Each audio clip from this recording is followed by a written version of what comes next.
On parle de trigonométrie. Initialement, la trigonométrie est née comme une évidence quand on considère un triangle rectangle et quand on considère plusieurs triangles rectangles semblables qui contiennent par exemple tous l'angle alpha. Si on fait les rapports entre les différents côtés à l'intérieur d'un triangle rectangle, on trouve que ces rapports restent constants si l'angle alpha reste le même.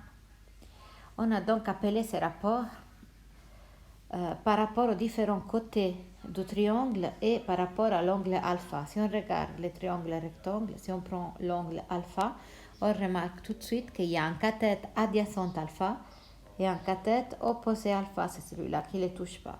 Et bien sûr, il y a l'hypoténuse.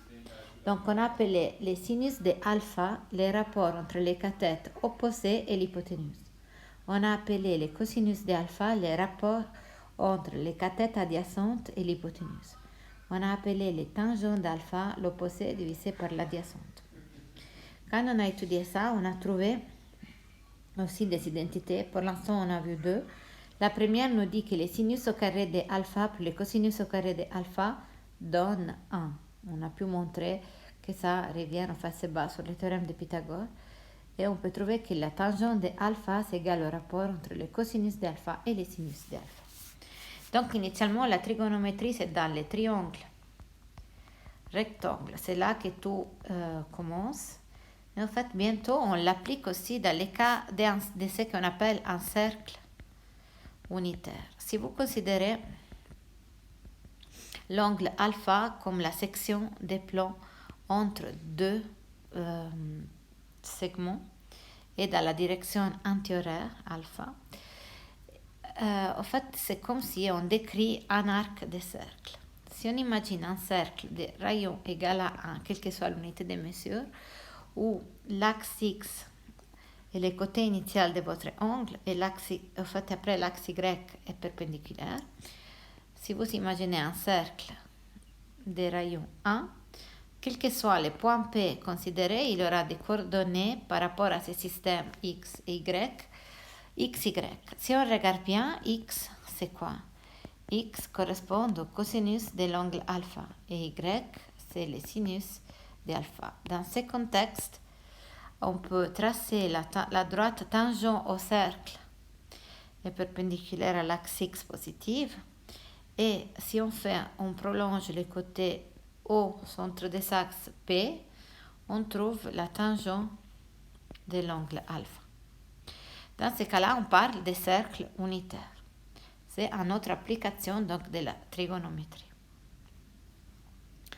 La semaine passée, on a dit, en fait, la chose dont on a parlé, c'est qu'à partir de maintenant, donc, on peut associer, il y a des tableaux, en fait, votre calculette les contient. Pour chaque angle alpha, on peut calculer quel est le sinus de alpha. Pour chaque angle alpha, on peut calculer quel est le cosinus d'alpha. Et pour chaque angle alpha, on peut calculer combien ça vaut la tangente de alpha. On appelle ça les fonctions trigonométriques. Ce sont des fonctions parce qu'elles s'associent à chaque valeur d'un angle une valeur sinus de alpha qui est compris entre moins 1 et 1. À chaque angle alpha, on peut associer le cosinus de alpha qui est compris lui aussi entre moins 1 et 1. Et pour chaque angle alpha, on peut associer la tangente de alpha qui est compris entre moins infini et plus infini. Et donc, en fait, c'est pas, les extrêmes ne sont pas comprises. On les appelle des fonctions trigonométriques. Or, si on a des fonctions trigonométriques, on peut aussi imaginer des fonctions trigonométriques réciproques, inverses. Qu'est-ce que l'objet de ces fonctions réciproques? C'est qu'à partir d'une valeur comprise entre moins 1 et 1 sinus de alpha, on peut retrouver quel est l'angle qui a une telle valeur pour le sinus. Si on connaît le cosinus comme une valeur comprise entre moins 1 et 1, on peut retrouver quel est l'angle alpha qui a un tel cosinus. Et si on connaît la valeur de la tangente, on peut retrouver quel est l'angle qui a un tel tangent. On appelle ça les fonctions trigonométriques réciproques. Comment on appelle ces fonctions? On les appelle arc, sinus, abrégé arc, sin. On les appelle arc, cosinus, abrégé arc, cos. Et on les appelle arc, tangente, abrégé arc, tan.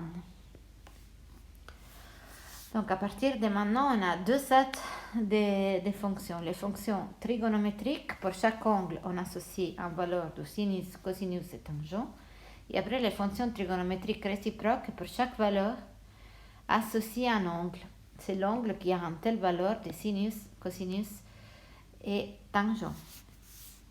Donc, en fait, on peut vraiment faire ça avec la calculette. C'est pour ça que c'est pratique de savoir utiliser les calculettes. On a essayé de l'utiliser aussi ensemble parce qu'à partir de maintenant, il faut savoir calculer les sinus d'un angle ou l'arc sinus d'une valeur et retrouver donc l'angle. Quand on utilise les calculettes, il faut faire attention à certaines façons d'écriture. Par exemple, la calculette, si vous faites comme ça, après ça dépend beaucoup des calculettes, mais l'écriture c'est le cosinus de 75 au carré. Par contre, une écriture mathématique, c'est ça qu'il faut adopter. On a le cosinus au carré de 75. Donc, c'est vraiment le cosinus carré de 75 et pas le cosinus de 75 au carré. C'est l'écriture correcte, donc avec les signes vus. Et sur la calculette, la fonction arc-sin s'appelle sinus moins 1. La fonction arc-cos s'appelle cosinus moins 1 et l'arc-tangent s'appelle tan moins 1. Donc, quand vous parlez le langage calculette, vous lui donnez comme ça. Mais quand vous écrivez les tests, vous écrivez l'examen l'année prochaine, vous utilisez l'écriture arc-sin, arc-cos et arc-tangent. Par exemple, vous pouvez aussi essayer toute seule, pour vérifier. Si vous faites le sinus de alpha égale, on vous dit que le sinus de alpha vaut 0,27, alpha égale à l'arc-sin de 0,27. Et on trouve ces quantités en degrés et on peut aussi les transformer en radians. Vous pouvez vraiment essayer avec votre calculette, ça dépend vraiment de la calculette aussi, il faut familiariser avec sa propre calculette. Donc attention, parce que les fonctions réciproques, quand vous avez un triangle rectangle, il y a un seul angle qui a une certaine valeur de sinus, de cosinus et de tangent. Par contre, quand on est sur les cercles trigonométriques, c'est un peu différent. Par exemple, si on vous dit que le cosinus de θ égale à A, donc là c'est le cosinus, en fait, vous voyez qu'il y a deux angles, l'angle ici et l'angle comme ça, qui ont les mêmes cosinus. Donc, normalement, la calculette vous donne une seule valeur, mais il faut savoir qu'il y en a un autre. Et dans ces cas-là, on trouve facilement que donc, cosinus de θ égale au cosinus de 360 moins θ. Et donc, en fait, égale à cosinus de moins θ. L'angle θ, donc parfois on les appelle alpha les angles, parfois on les appelle θ. Ce sont juste des lettres pour indiquer des angles. Donc, et parfois, donc l'angle θ ici a le même cosinus que l'angle, on a dit qui est fait comme ça, qui est donc égal à moins θ. Mais ils partagent les mêmes valeurs du cosinus. Donc, par contre, pareil, en fait, si on a une certaine valeur de sinus, l'angle ici, θ, mais aussi l'angle ici, ils ont les mêmes valeurs de sinus. Donc, c'est vraiment, en fait, il ne faut pas oublier qu'il y a deux valeurs. Et pour la tangente aussi. Donc là, si vous avez une certaine valeur de la tangente, on peut trouver, en fait, l'angle θ1, mais aussi l'angle θ2. Quelle est la relation? Donc θ2 égale à θ1 plus 180. Et donc là, voilà. Donc il y a toujours deux valeurs quand on est sur les cercles trigonométriques. Donc il y a deux angles qui ont les mêmes valeurs pour les sinus, pour les cosinus et les tangents. Toujours dans ce discours, c'est le moment de rappeler les concepts de pente. Vous l'avez déjà vu en 10e, mais on les retrouve ici. À chaque fois qu'on a une droite qui monte, et on peut parler de la pente. La pente, c'est le rapport entre l'élévation verticale et la distance horizontale. Et à la base de la pente, en fait, il y a l'idée qu'il y a une inclination d'un certain angle alpha. La pente égale au rapport entre l'élévation verticale et la distance horizontale. Mais si on regarde bien, on est en train de regarder à l'intérieur d'un triangle rectangle et où l'élévation verticale correspond au cathète opposé à l'angle alpha et la distance horizontale, c'est le cathète adjacente. Donc l'opposé, c'est le sinus de alpha, l'adjacente, c'est le cosinus de alpha, et donc on trouve que la pente est égale à la tangente de alpha. Donc quand on vous donne la pente, par exemple d'une route, on dit une pente de 20%, là c'est l'écriture, un pourcentage. En écriture décimale, c'est égal à 0,20. C'est ça l'écriture à choisir, l'écriture décimale. Donc, alpha égale à l'arc tangent de la pente. On peut trouver l'angle qui caractérise cette pente. C'est égal à l'arc tangent de 0,2. Et on peut utiliser la calculette pour le calculer. Alors, maintenant, à partir de maintenant, les exercices, on peut utiliser la calculette et on essaiera de donner les valeurs arrondies à 4 chiffres significatifs. Souvent, il faut aussi faire un croquis et nommer les côtés et les angles. N'oubliez pas que quand vous dessinez un triangle, donc si on commence par les sommets A, B, C, on appellera les côtés avec la lettre minuscule du sommet opposé. Donc ici c'est le côté petit c, ici c'est le côté petit b, et ici c'est le côté petit a. Et les angles, ici c'est alpha, ici c'est bêta, et ici c'est gamma. On les indique avec des symboles différents selon s'ils sont différents.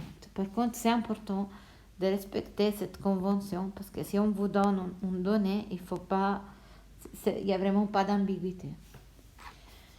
Donc, en fait, là, dans les polycopiés, vous trouvez plusieurs exercices. Souvent, ce qu'on vous demande, c'est de résoudre un triangle.